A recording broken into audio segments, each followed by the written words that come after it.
Welcome to another episode of the Real Estate Happy Hour. I am your host, Chris Wright.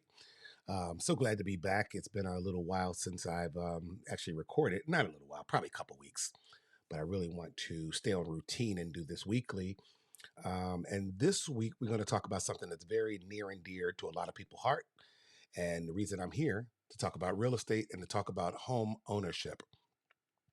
And the reason I want to talk about it is because I saw a Facebook post recently and there was something in the news about why some people in the media or why there are some people out there who think that renting has become more advantageous to buyers with the new generation. I'm just going to wholeheartedly disagree. We're definitely going to talk about that today. We'll probably also talk about some other trending topics as I like to do. and Yeah, so I'm very glad to be back. But home ownership is the reason we're here today. We're just going to talk about, if you've ever wondered, whether buying a home is, better than renting, you're going to be in the right place. Stick around. We got some compelling reasons for you that, that's going to help you figure out if it's the right choice. And like I said, we're going to talk about some new ventures that's going on the podcast and some other YouTube channels that I'm working on. So, stick around. We're going to have a good time today. Won't be long. And hopefully you'll learn something from today. So look forward to talking to you on the other side.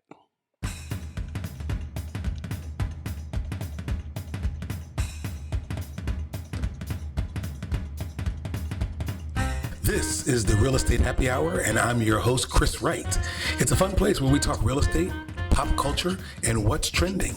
Hey, I might even give you some good advice, so grab yourself a drink, sit back, relax, and take a listen. Unless you're driving, of course. I'll see you guys on the other side.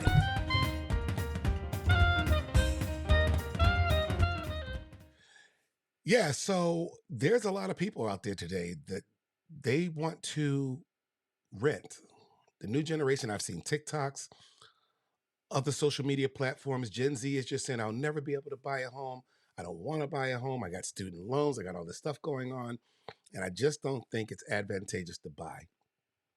And I just think that that's a wrong mentality, not because I'm a real estate agent, as we do, you know, but because when I have helped customers or clients and they've called me and say, Chris, I'm ready to buy a home.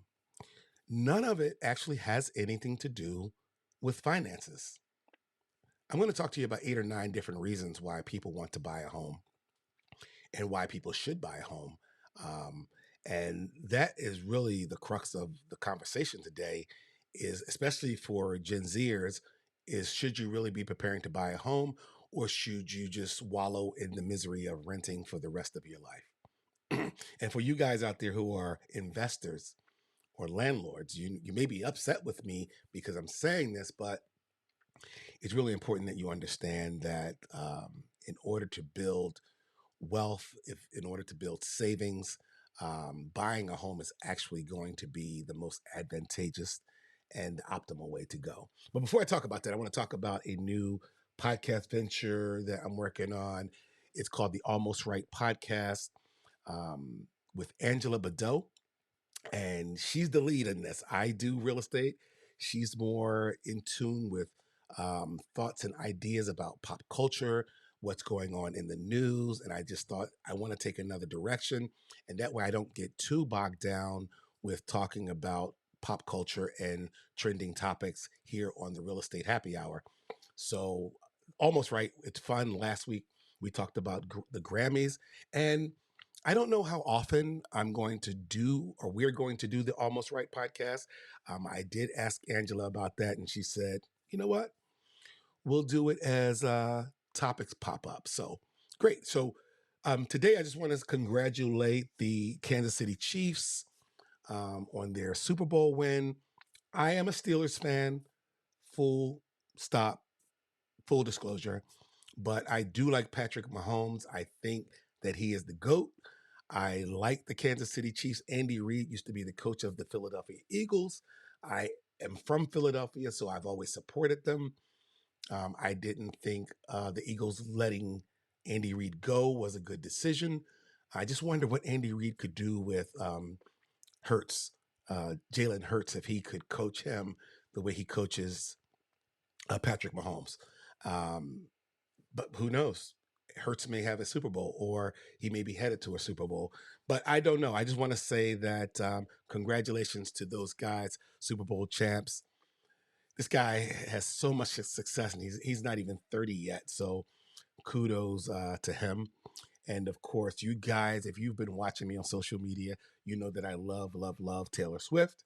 Yes, I am a male Swiftie. I say that unapologetically. I do. Look, I even I went to the Eras Tour movie. I even still got my bucket from the popcorn. I got the whole combo. So yeah, I'm not ashamed. I like Taylor Swift. I think she's one of the best singer songwriters in the industry. Her celebrity has taken off. She was sports. She was the person of the year for Time Magazine. She's about to come out with a brand new album. She's re-recorded all her old stuff, and I'm here for it. I'm enjoying it. And then here's just the embrace of Taylor and Travis, all here for that love story. I'm kind of a romantic. I'm sorry. So if some of you are, saying, hey, pull your skirt up or whatever, that is okay. I don't mind. I get teased all the time by my wife, who's not a Swiftie, and but I don't play a lot of my Taylor Swift catalog around my wife. She probably won't appreciate that. What else was big news this week was the Kelsey yell heard around the world. I want to give you my opinion on that.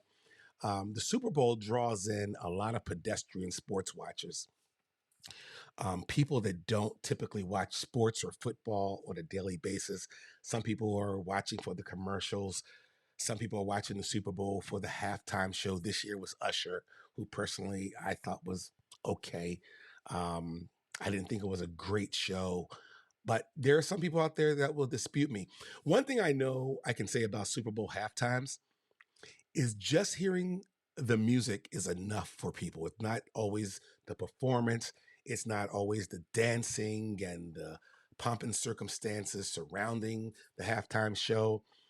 When Dr. Dre did his halftime, for me, it was just great to hear that music on a world global platform and everybody getting a chance to appreciate it and reminisce about their college and high school years.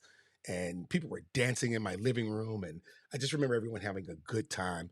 But what I wanted to say about the Kelsey yell heard around the world is for a lot of pedestrian sports watchers who may not have played sports at a not even a high level, but maybe at a high school level or a college level, definitely a professional level, they may not understand the emotions and passion that are involved in sports, the adrenaline. And I've seen coaches, especially in college, Tom Izzo, Bobby Knight, um, just to name a few, even Sean Payton with the Broncos, yell at their players or grab them by the jersey collar and yell in their face and point their fingers at them, and no one really says anything about that. Well, that emotion, that passion, that anger goes the other direction too. Players feel that as well. If a coach see his player moping off the field or he's not playing well because he's not focused, they're going to get in their face. If they don't run a play properly, they're going to get in their face and they're going to yell and point and scream and grab him by the jersey or the shoulder pad and go, get it together. You need to get your shit together right now. And this time we saw it from a player towards a coach. He got in a little too close. He bumped Andy Reid. He almost fell over. That wasn't a good look. Did it look disrespectful? 100%. I'm not condoning the behavior, but I've seen players in tennis slam rackets to the ground, yell up at I don't know what they call the people in the chairs. They say out or fault, whatever they call them. But I've seen John McEnroe and the Williams sisters getting full blown conversations with them and yell at them. And that's just a passion to win, or people who want fairness and an opportunity to, create a level playing field. And that's all I saw from Travis Kelce, that he was getting in Reed's face. I think one of my people who I follow on Facebook had said that Andy Reid had kept pulling Kelsey in and out of the game. And Kelsey just wants to play. And if he saw at this particular situation, it was a turnover. They were like on the 5-yard line. The player fumbled the ball, and Kelsey was just like, I don't know what he said, but I'm just going to paraphrase or think that he said, like, keep me in the effing game. And if I was in the game, that shit right, wouldn't have happened. So who knows what took place in that situation, but a lot of people thought it was disrespectful. In fact, the analysts for the game, they didn't even say anything about it. But I just thought it was passion running over. I think that Andy Reid fosters an environment where players can be themselves. Andy Reid has a son in jail, DUI, hit someone. I don't know if he killed him or damn near killed him. But right now, I believe Andy Reid has a son in jail right now doing 3 years. So he has a space in his heart and in his mind for young players and youth.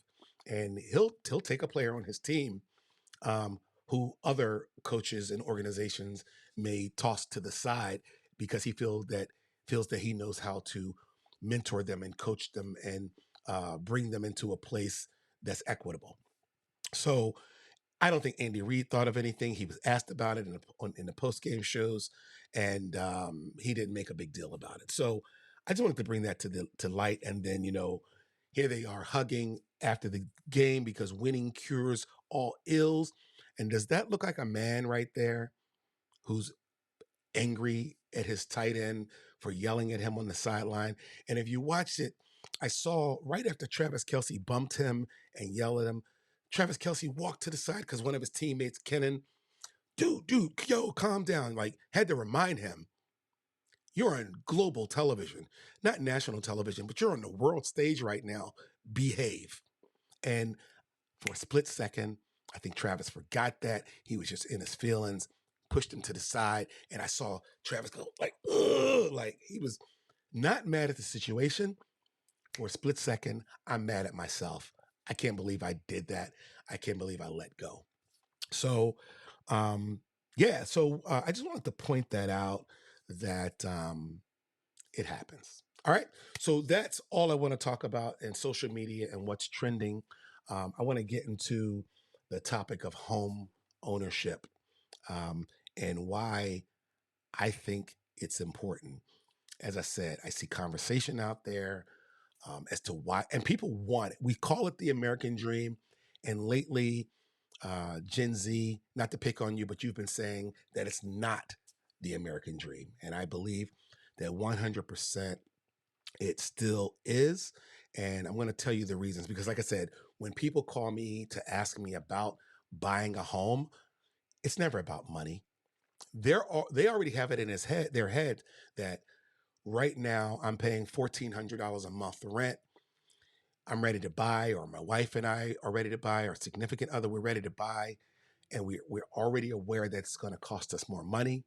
We've been saving up for it, and we're ready to take that next big step. Okay. So, what are some of the reasons that it is good to buy? One of the things I want to talk about is home equity. All right. So, when you buy a home, like you're not just paying rent to a landlord anymore. You are investing in your future. Every mortgage payment you make contributes to building equity in your property. Over time, this equity, it can become a valuable asset. It provides you with some financial stability, even serving as a source of funds for future endeavors if you decide you want to do something else. You may want to get into investment properties and you have never had the opportunity to save $100,000. All right.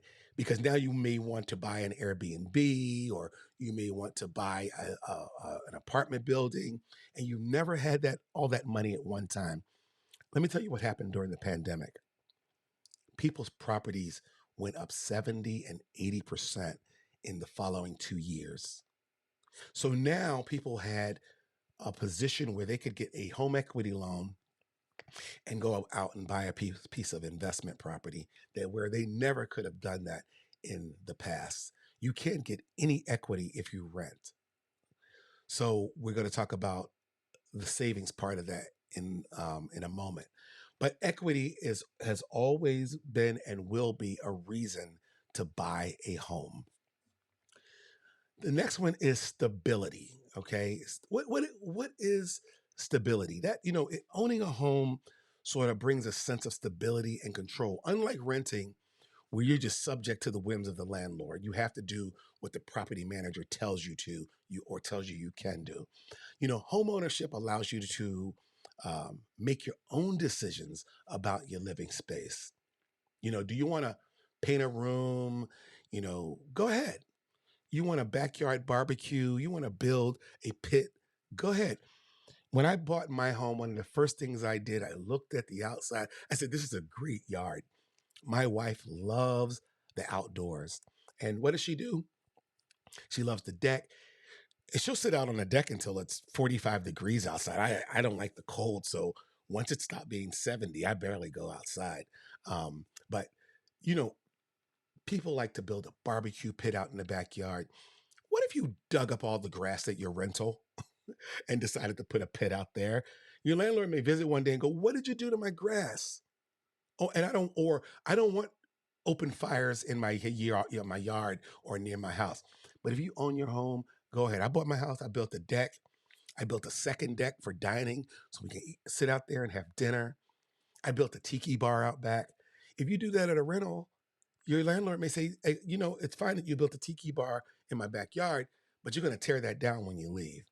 So stability, control, it's your call. The power is in your hands, and it gives you the freedom, to create a space that truly feels like home. Um, what about fixed mortgages? Another advantage of buying is the predictability of a fixed mortgage payment. When you're renting, you may get a notice that say, hey, your lease expires in April and your rent's going up $100 a month. I've seen some complexes right after the pandemic because landlords were not allowed to raise rents. It was state mandated that you could not raise rents. And then as soon as the pandemic was over and those restrictions were over, some properties went up 400%. I'm sorry, not $300 or $400, I should say. And that's a lot. If you were paying $1,400 a month and you got a notice that saying, hey, you have the option to renew your lease at $1,700, or you could just give your notice and leave. Then people were doing that. Also, what happened during the pandemic is that there were a lot of investors out there, and they started to buy investment properties, and they were buying them with tenants in them. So they were telling tenants, you are allowed to stay, but I just bought this building and I'm going to raise the rent. And rents can increase over time. Your mortgage payments typically stay the same if you're in a fixed rate mortgage. Now, if you were an adjustable rate mortgage and you got a 2.75% in 2020, and you were an adjustable rate where now it jumped up to 6.5, you're going to be pretty pissed. But stay in that fixed rate mortgage. Highly recommend if you're going to stay in your house for a long period of time. But far as rental goes, rents can increase. Mortgage payments typically stay the same, and it provides a sense of financial stability. All right. The only time that your mortgage may go up or down is if your taxes do. So we're talking dollars. Like my mortgage may be $2,018 today. My taxes go up next year. So now it may be $2,027 or $2,028, but it didn't go up hundreds of dollars. All right. So that's beneficial in the long run, because then you're able to manage housing costs and you're able to manage other things like fuel costs and heating and air conditioning, and make sound financial decisions about that. All right. Um, there's also tax breaks. Now, let's not forget about these tax benefits, because like home ownership, it can offer various tax advantages. I'm going to give you a caveat on that. You can deduct mortgage interest and property taxes and things like that, when you do your taxes. And these deductions, they can contribute to significant savings come tax season. All right. So it can make home ownership not just a place to live, but also a smart financial move. But let me give you the caveat to that. If you are in a position where you've paid off all your debt and the only debt you have is your mortgage, and you're in a place that you can pay off your home, and this is the Dave Ramsey line of thinking, if you're doing the whole Dave Ramsey baby steps. But if you're in a position to pay off your home, there's no sense of leaving. Let's say you saved $1 million, you've been that fortunate, or even $700,000. People say, now, do I pay off my home and not have any debt? Or do I keep my home for the tax benefits? No, pay off your home. A free home or a home that you own is way more advantageous than a tax benefit, I promise you. And you can ask most financial advisors, most financial planners, they will tell you that to own your home outright versus making payments on it just for a tax break is probably not the way to go. Now, if you own investment property throughout the country or other places, that's a different story. But even if you can buy an investment property scot-free cash without monthly payments, that's kind of the way to go. All right. I wanted to point that out because I know some people would say the only reason I'm not paying off my home is for tax benefits. And um, that's just not smart. Okay. What else we got? Okay. Investment. The other reason is to buy a home is because the investment potential. It's a smart financial move. Um, the investment potential of real estate. Historically, property values, they tend to appreciate over time.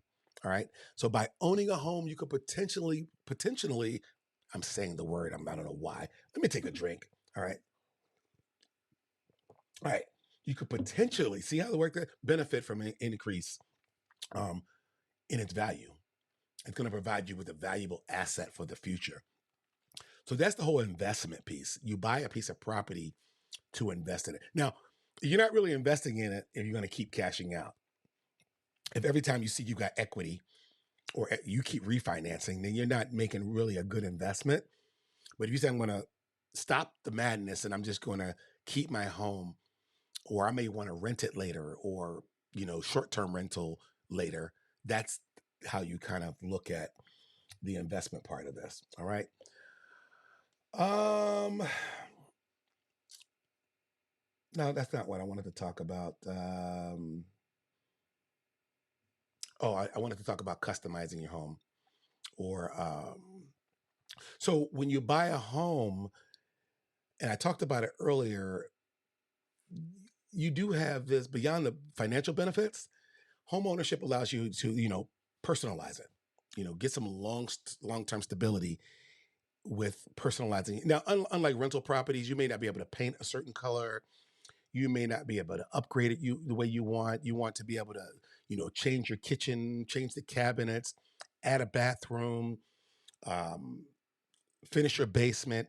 You just can't do that with a rental. And a lot of people that come to me and say they want to do that in their home, um, that's why they actually want to buy a home. Has nothing to do with the rent, has nothing to do with how much it costs to buy. It's because they want to make changes or live a lifestyle in their home that they want. Okay. And you may want to add some long-term value to your property by adding an addition or something like that. So you are definitely able to do that if you are able to buy a home versus rent. What about savings? So the thing about buying a home is that you are able to save. Okay. Think of your mortgage as a forced savings plan. Because a lot of people say, I've been trying to save. We can't save. It just seems like I'm living month to month, week to week, and we just can't seem to save a penny.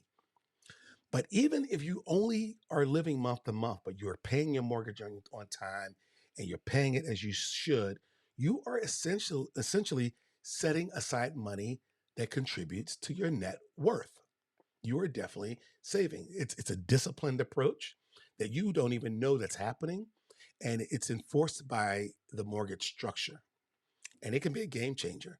Right now, my net worth is higher than it's ever been because I own a home, and I did get a home equity line of credit. And while we're talking about that, let's talk about quickly the difference between a home equity line of credit and a home equity loan. So a home equity line of credit is when they give you a line of credit that you don't have to use all at the same time. Okay.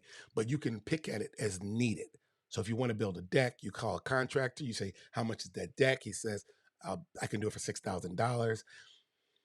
You didn't pull out $150,000 all at once. All you did was you you just took $6,000. You wrote him a check out of your home equity line of credit. If you get a home equity loan, you're pulling it out all at once because you may want to do something like buy an investment property. But anyway, you have the savings. So, it's just a practical way to ensure you're consistently investing in your financial future. All right. So that is very, very, very important. I want to talk about wealth. So this is another reason because when you start to have kids, so let's say, like me, you came from a long line of poor, broke people, and you started to spend and splurge and spend like broke people do. Isn't that weird? Seems like the broker you are, the more you spend. Most of the spending in America are from people below the poverty line. Most of the people that click Amazon all the time are people that don't generally have a lot of savings because they've never been taught financial literacy and they've never been taught how to save money and not just buy stuff all the time.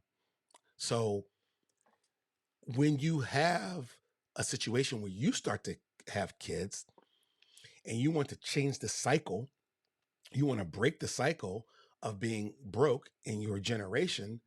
Now you're learning, I need to buy a home because what I can do with that home is I can build legacy. So if I buy a home, my kids figure out this is what you're supposed to do. They're going to want to buy a home. And they're going to say, well, my parents bought a home, so they always taught me I want to buy a home. And then their kids are going to buy a home. So it allows you to leave a legacy and you can leave your home to your kids. So if I bought a house in 2020 for $350,000 and it may be worth $700,000, then when my kids, if I die, now my kid has just, and hopefully I pay it off. I don't know how I'm going to do it, but if I pay it off, now I have an asset that I just turned over $700,000 to my kid. And if they keep it, they may turn over $1 million to their kid if they keep it in the family. Or my kid may decide to sell it and do something else with the money. Now they have a $700,000 asset where they may be able to get that. And if you from a line of broke people, when has $1 million ever been in the family all at once that they can pass it down from generation to generation? As your property appreciates over the years, it becomes a valuable asset. And it's just going to be passed down from generation to generation. And then it can serve as a stepping stone, for your family's financial well-being. So that is why, people want to buy a home.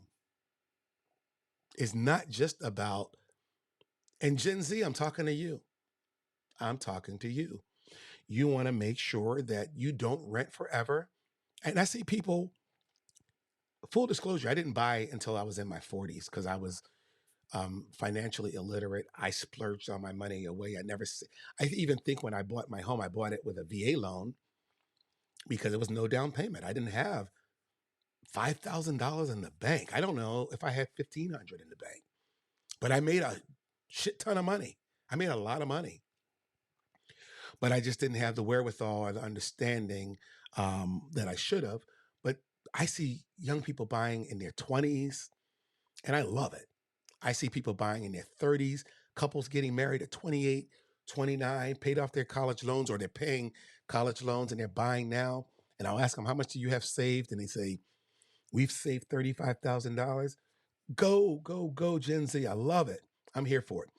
And it just gives me It encourages me and enthusiasm to say, I am glad to see that people are doing that, and I'm here to support them and I'm here to help them.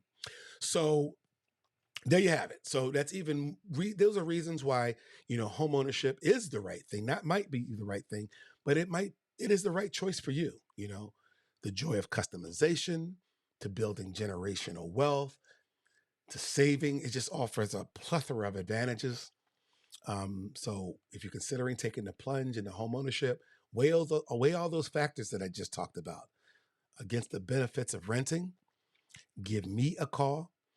Thanks for watching. Don't forget to like this video, share it with your friends, subscribe to it, like the podcast, give me 5 stars, because I just wanted to give you a wealth of information that may help you in the future. So other than that, guys, I'll see you on the other side. I'll see you in the Almost Right podcast. Don't forget that that I'm doing that as well. And I'll see you guys on the other side. You guys take care.